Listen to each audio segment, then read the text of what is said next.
Hello అందరికీ నమస్తే. Welcome to okay TV. ఈరోజు సాయంత్రం 25 సంవత్సరాలను పురస్కరించుకొని బీఆర్ఎస్ పార్టీ రజతోత్సవ సభను ఏర్పాటు చేసింది. భారీ బహిరంగ సభ. ఇన్ని రోజులు ఒక ఎత్తు, ఇక ముందు ఇంకో ఎత్తు అనే ఒక భారీ కాన్సెప్ట్ తో కల్వకుంట్ల చంద్రశేఖరరావు గారు, బీఆర్ఎస్ పార్టీ అధ్యక్షులు, తెలంగాణ తీసుకొచ్చినటువంటి నేత, లెజెండరీ లీడర్ కేసీఆర్ గారు చాలా రోజుల తర్వాత బయటికి వచ్చి ఎన్నో అంశాల పైన మాట్లాడబోతున్నారు. ఆ అంశాలు ఏంటి, ఏం మాట్లాడబోతున్నారు, ఈ సభ దేని కోసం, ఎవరి కోసం అనేది ఈ వీడియోలో మనం తెలుసుకుందాం. దానికంటే ముందు బీఆర్ఎస్ పార్టీ కార్యకర్తలకు, బీఆర్ఎస్ పార్టీ అధ్యక్షులు కేసీఆర్ గారికి, మాజీ ముఖ్యమంత్రి వర్యులకి, పార్టీ వర్కింగ్ ప్రెసిడెంట్ కేటీఆర్ గారికి, హరీష్ రావు గారికి, కల్వకుంట్ల కవిత గారికి, మాజీ మంత్రులకు, బీఆర్ఎస్ పార్టీ ఎమ్మెల్యేలకు, కార్యకర్తలకు అందరికీ కూడా రజతోత్సవ సభ శుభాకాంక్షలు. అండ్ ఇక మనం వీడియోలోకి వెళ్ళినట్లయితే ఈ రోజు కేసీఆర్ ఏం మాట్లాడబోతున్నారు, దేని గురించి మాట్లాడబోతున్నారు, 25 సంవత్సరాల తర్వాత జరుపుకుంటున్నటువంటి ఈ మహాసభ, అంటే ఎన్నో సభలు జరిగినాయి కానీ ఆ సభలకు ధీటుగా పార్టీ ఓడిపోయిన తర్వాత, లోక్సభలో కూడా ఓడిపోయిన తర్వాత అతిపెద్ద భారీ బహిరంగ సభ వైపే తెలంగాణ, యావత్ తెలంగాణ ప్రజల యొక్క చూపు, రాజకీయ నాయకుల చూపు, ప్రభుత్వంలో అధికార కాంగ్రెస్ పార్టీ చూపు, సర్వత్రా అందరూ కూడా బీజేపీ వాళ్ళు కావచ్చు, కాంగ్రెస్ వాళ్ళు కావచ్చు, అన్ని పార్టీ కార్యకర్తలు కావచ్చు, అందరి పార్టీ కార్యకర్తలు కావచ్చు, ముఖ్యంగా తెలంగాణ ప్రజలు, ఇటు ఆంధ్రప్రదేశ్ ప్రజలతో సహా కేసీఆర్ ఏం మాట్లాడబోతున్నారు, దేని గురించి మాట్లాడబోతున్నారు, ఏం ఉద్దేశిస్తూ మాట్లాడబోతున్నారు. ఈ సభలో కేసీఆర్ ఇచ్చే స్పీచ్ మామూలుగానే, కేసీఆర్ మాట్లాడితే ఏం మాట్లాడతారా అని చెప్పి అందరు ఎదురు చూస్తూ ఉంటారు. ఆ రోజు మీడియా ఛానల్స్ టీఆర్పీ రేటింగ్స్ అన్ని కూడా ఏ ఛానల్ అయినా సరే పెరిగిపోతా ఉంటది. ఇటువంటి సందర్భంలో ఏం మాట్లాడబోతున్నారు కల్వకుంట్ల చంద్రశేఖరరావు గారు అనేది అందరూ కూడా ఆసక్తికరంగా ఎదురు చూస్తా ఉన్నారు. చాలా రోజుల తర్వాత, అంటే సుమారు ఎంపీ ఎలక్షన్స్ తర్వాత, అంటే సుదీర్ఘ కాలంగా చాలా రోజుల తర్వాత కేసీఆర్ దేన్ని ఉద్దేశించి మాట్లాడబోతున్నారు.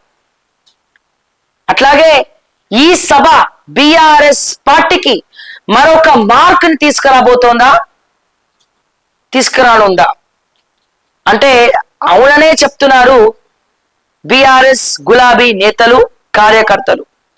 ఎస్, చాలా మంది చాలా హోప్స్ పెట్టుకున్నారు ఈ సభ మీద. సో ఇన్ని రోజులు ఒక లెక్క, ఇక ముందు ఒక లెక్క. అంటే కేసీఆర్ కావచ్చు, బీఆర్ఎస్ పార్టీ 3.0 వర్షన్ చూడబోతోందా అంటే అవుననే చెప్పచ్చు. ఈ సభ తర్వాత, అంటే లోక్సభలో ఓడిపోయినటువంటి, బరిలో దిగినటువంటి, లోక్సభలో ఓడిపోయినటువంటి బీఆర్ఎస్ పార్టీ, ఎమ్మెల్సీలో పోటీ చేయనటువంటి బీఆర్ఎస్ పార్టీ గులాబీ వర్గాల్లో, గులాబీ కార్యకర్తలలో మొత్తం కూడా నారాజ్ అయి ఉన్నారు. అంటే జోష్ లేకుండా అయిపోయింది. ఈ ఒక్క కేసీఆర్ స్పీచ్ తో గులాబీ నేతల్లో, గులాబీ కార్యకర్తల్లో సరికొత్త జోష్ రాబోతుందని మాత్రం మనకి క్లియర్ గా తెలుస్తా ఉంది. అండ్ అదే రకంగా అతిపెద్ద భారీ బహిరంగ సభ 1350 ఎకరాల్లో, 50 ఎకరాల విస్తీర్ణంలో ఏర్పాటు చేసినటువంటి ఈ సభకు 10 లక్షల మంది సుమారు రాబోతున్నారు అని చెప్పి అంచనా వేస్తున్నారు. చుట్టుపక్కల ఉన్నటువంటి వరంగల్, హనుమకొండ, కరీంనగర్, ఈ చుట్టుపక్కల ఉన్నటువంటి నియోజకవర్గాల్లో ఉంటే సుమారు 4 లక్షల మంది రావచ్చు. అలాగే ఈ హైదరాబాద్ పరిసర ప్రాంతాల నుంచి వరంగల్ కి కూడా మిగతా వాళ్ళను కూడా జన సమీకరణ చేయబోతున్నారు. 2000కు పైగా బస్సులను ఏర్పాటు చేయడం జరిగింది, ఓన్లీ ఆర్టీసీ, ప్రైవేట్ కాకుండా. అలాగే ఎన్నో వేల కార్లు రాబోతున్నాయి. కేవలం పార్కింగ్ కే 1000 ఎకరాలను సర్వం సిద్ధం చేశారు. అతిపెద్ద స్టేజ్ ని ఏర్పాటు చేశారు. ఆ ఒక్క స్టేజ్ మీద బీఆర్ఎస్ ముఖ్య నేతలందరూ కూడా సుమారు 500 మంది కూర్చునే విధంగా ఆ స్టేజ్ ని ఏర్పాటు చేశారు. ఆ స్టేజ్ పక్కనే కళాకారులు పాడడానికి, గజ్జగట్టి ఆడడానికి సర్వత్రా రంగం సిద్ధం చేశారు. ఒక స్టేజ్ లో కళాకారులు, ఇంకొక స్టేజ్ మీద పార్టీ నాయకులు, ముఖ్య నేతలు, కేసీఆర్ తో కలిసి కూర్చునేటువంటి 500 మంది నేతలు మరి ఆ స్టేజ్ మీద కూర్చోవడానికి రంగం సిద్ధమైపోయింది.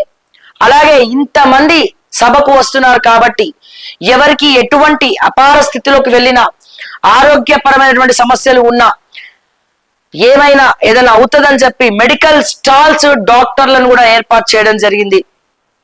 అంటే ఇమీడియట్ ఫస్ట్ ఎయిడ్ చేయడానికి కావచ్చు, ఇమీడియట్ యాక్షన్ తీసుకోవడానికి కావచ్చు. అండ్ అలాగే కట్టుదిట్టమైనటువంటి సెక్యూరిటీ మధ్యలో ఎటువంటి గొడవలు జరగకుండా అన్ని రకాల జాగ్రత్తలు తీసుకోవడం అయింది. అండ్ అలాగే ఈ 10 లక్షల మందికి కూడా భోజన ఏర్పాట్లు, అంటే ముఖ్యంగా ఈ బస్సులలో వచ్చే వాళ్ళకి మధ్యాహ్నం భోజనం అంటే బిర్యానీ ప్యాకెట్స్ కావచ్చు, లేకపోతే రాత్రి డిన్నర్ కావచ్చు, ఇవన్నీ కూడా ఏర్పాటు చేశారు. ఎక్కడ కూడా ఎటువంటి లోటుపాట్లు లేకుండా మొన్న కేటీఆర్ గారు కూడా చెప్పారు, 2000 మంది వాలంటీర్లతో మరి ఈ సభను అడ్రస్ చేస్తున్నారు. అలాగే కేసీఆర్ 5 గంటలకు వస్తారట, 4 గంటలకి సభ స్టార్ట్ అవుతుంది. 5 o'clock కి హెలికాప్టర్ దిగేటువంటి కేసీఆర్ గారు ఒక్కసారి సభా ప్రాంగణంలోకి అడుగు పెట్టగానే ఆ స్టేజ్ మీద 500 మంది ముఖ్య నేతలు కూర్చున్నప్పటికీ ఒక్క కేసీఆర్ తప్ప మిగతా ఎవరు కూడా మాట్లాడారు ఈరోజు. మిగతా ఎవరు కూడా మాట్లాడారట ఈరోజు. Only KCR, only one KCR. KCR మాత్రమే మాట్లాడబోతున్నారు. పార్టీ విఫలమైనటువంటి పార్టీ గురించి, కార్యకర్తల్లో, తెలంగాణ ప్రజల్లో జోష్ నింపడానికి, మళ్ళీ తెలంగాణ సెంటిమెంట్ నింపడానికి, తెలంగాణ యాసను, తెలంగాణ భాషను ఒక వాక్చాతుర్య నేతగా కుండ బద్దలు కొట్టినట్టు కేసీఆర్ ఏం మాట్లాడబోతున్నారు. నాతో సహా యావత్ తెలంగాణ ప్రజలు, 4 కోట్ల జనాభా మాత్రమే కాదు, ఆంధ్ర ప్రజలు కూడా ఎదురు చూస్తా ఉన్నారు. ఇటు తెలంగాణ ముఖ్యమంత్రి రేవంత్ రెడ్డి, తెలంగాణ కాంగ్రెస్ నాయకులు, బీజేపీ నాయకులు, అలాగే ఎన్ఆర్ఐస్ చాలా మంది ఎదురు చూస్తా ఉన్నారు ఇటు ఏం మాట్లాడుతున్నారని. పార్టీని ఏ రకంగా ముందరికి తీసుకెళ్లబోతున్నారు, బీజేపీ బీఆర్ఎస్ పొత్తు గురించి వచ్చినటువంటి వార్తలు కావచ్చు, లేకపోతే సిండికేట్ పాలిటిక్స్ గురించి కావచ్చు, జరుగుతున్నటువంటి అవినీతి గురించి కావచ్చు, విఫలమైనటువంటి 420 హామీలు, 6 గ్యారంటీల గురించి కావచ్చు, ముఖ్యంగా ఇదే మాట్లాడబోతున్నారు కేసీఆర్. బీఆర్ఎస్ పార్టీ నేతల పైన పెట్టేటువంటి, కార్యకర్తల మీద పెట్టినటువంటి అక్రమ కేసుల గురించి కావచ్చు, కరెంటు కోతల గురించి కావచ్చు, రైతుల ఏర్పుల గురించి కావచ్చు, రైతుల బాధల గురించి కావచ్చు, రైతు బంధు గురించి కావచ్చు, రుణమాఫీ గురించి కావచ్చు, రైతు భరోసా గురించి కావచ్చు, అలాగే పహల్గాం దాడుల గురించి కావచ్చు, ఉగ్రమూకల దాడి గురించి కావచ్చు, ముఖ్యంగా కరెంటు కోతలు, రైతు బంధు, దళిత బంధు, కళ్యాణ లక్ష్మి, తులం బంగారం, అట్లాగే యూత్ డిక్లరేషన్, ఇవన్నీ అడ్మినిస్ట్రేషన్. ఒక్కటేంటండి, 6 గ్యారంటీలతో పాటు బుల్డోజర్, వీటన్నిటి అంశాలపైన 360 degrees యాంగిల్లో ఒక్కడే కేసీఆర్. ఒక్కసారి కేసీఆర్ మైకు పడితే మిగతా వాళ్ళందరూ సైలెన్స్. ఇది స్పెషల్ గా నేను చెప్పక్కర్లేదు. సో అది చాలా మందికి కూడా తెలుసు. కేసీఆర్ ఏం మాట్లాడతారు వీటన్నిటిపైన అని చెప్పి యావత్ తెలంగాణ ఎదురు చూస్తా ఉంది ఈ రోజున. ఎందుకంటే అడ్మినిస్ట్రేషన్ ఫెయిల్ అయింది, మార్పు తీసుకొస్తారు అని చెప్పి నాతో సహా చాలా మంది మాట్లాడిన వాళ్ళు ఉన్నారు, మార్పు వస్తుందేమో అని చెప్పి. తీరా చూస్తే ఎటువంటి మార్పు లేదు. ముఖ్యమంత్రి మార్చే కాడికి వచ్చింది కథ. దీని గురించి కావచ్చు, రేవంత్ రెడ్డి గారు మాట్లాడే వ్యాఖ్యల గురించి కావచ్చు, వీటన్నిటి గురించి ముఖ్యంగా తెలంగాణ ప్రజలు ఏ రకంగా మోసపోయారు, ఏ రకంగా ఘోషపడుతున్నారు, ప్రాంతీయ పార్టీలు మళ్ళీ తెలంగాణకి ఎటువంటి అవసరం ఉంది, ఎటువంటి కుట్రపూరితమైనటువంటి మోసాలు చేయడం జరిగింది, ఇవన్నీ 360 డిగ్రీస్ యాంగిల్లో అనర్గళంగా ఏకతాటి పైన 2.5-3.5 గంటల పాటు ఇన్ని రోజులు దాచుకున్నటువంటి మాటలు, ప్రాసలు, ఇవన్నీ కూడా కేసీఆర్ ఈ రోజు మనసు విప్పి బయటికి మాటల రూపంలో, తూటల రూపంలో మాట్లాడబోతున్నారు. మీరు కాంగ్రెస్ తీసుకున్నటువంటి ఏ హామీ చూడండి, 6 గ్యారంటీలు, 420 హామీస్, అంటే 420 హామీస్. ఈ 420 హామీస్ లో ఒక్కటంటే ఒక్క హామీ ఉచిత బస్సు కూడా నెరవేరలేదు. ఉచిత బస్సు తప్ప మిగతావేవి కూడా నెరవేరలేదు. ముఖ్యంగా కరెంటు కోతలు, హైదరాబాద్ లాంటి సిటీలో కరెంటు కోత గురించి, తెలంగాణలో చిమ్మ చీకట్లు, అంటే రాత్రుల పూట కూడా కరెంటు పోవడం, యాదాద్రి పవర్ ప్రాజెక్టు దగ్గర నుంచి, కరెంటు కోతల దగ్గర నుంచి, తులం బంగారం దగ్గర నుంచి, కేసీఆర్ కిట్ల దగ్గర నుంచి, ఆరోగ్యశ్రీ దగ్గర నుంచి, స్కూల్స్ దగ్గర నుంచి, మిషన్ భగీరథ దగ్గర నుంచి, నీళ్లు దగ్గర నుంచి. ఎందుకంటే నీళ్లు లేవు, పొలాలు ఎండిపోతున్నాయి, రైతులు ఘోషపడుతున్నారు, ఒడ్లు కొనట్లేదు, ప్రైవేట్ వాళ్ళకి అమ్ముకోవాల్సి వస్తుంది, మిల్లర్లకు అమ్ముకోవాల్సి వస్తుంది, రేటు తక్కువ వస్తుంది, ఎండనక వాననక రైతులందరూ రోడ్ల మీద వడ్లారా పోసుకొని కూర్చుంటున్నారు. వీటన్నిటి గురించి కేసీఆర్ ఈరోజు మాట్లాడబోతున్నారు. ఏ రకంగా తెలంగాణ ప్రజలు మోసపోయినారు అనే అంశం మీద, కాంగ్రెస్ పార్టీ వైఫల్యాల పట్ల, కాంగ్రెస్ పార్టీ మాట తప్పినటువంటి విషయాల పట్ల, అట్లాగే బీఆర్ఎస్ పార్టీ ఏ జోష్తో ఫ్యూచర్ లో పనిచేయాలి అనే అంశం పట్ల, వీటన్నిటి గురించి కేసీఆర్ గారు ఈరోజు మనసు విప్పి మాట్లాడబోతున్నారు. కేసీఆర్ స్పీచ్ అంటేనే మంచి ఎంటర్టైన్మెంట్ షో లాగా ఉంటది. అంటే తెలంగాణ ప్రజలు మొట్టమొదట వాక్చాతుర్య నేతలనే నమ్ముతారు. తెలంగాణ యాస మాట్లాడేటోళ్ళ పైన ఆసక్తిగా ఎదురు చూస్తారు. ఆ తెలంగాణ యాసను, భాషను పట్టుబట్టి మాట్లాడేటువంటి కేసీఆర్ మాట్లాడితే ఎట్లుంటది? మాటల మాంత్రికుడు కేసీఆర్ మాట్లాడితే ఎట్లుంటది? మామూలుగా ప్రెస్ మీట్ పెడితేనే ఆ టీఆర్పీ రేటింగ్లు అట్లట్లా తిరుగుతూ ఉంటాయి. ఏ ఛానల్ చూసినా మినిమం 1K వాచింగ్, తక్కువ ఉండదు కేసీఆర్ మాట్లాడితే. అంటే మాట్లాడే మాటలు గొప్ప కాదు, స్పీచ్ ఇవ్వడం గొప్ప కాదు.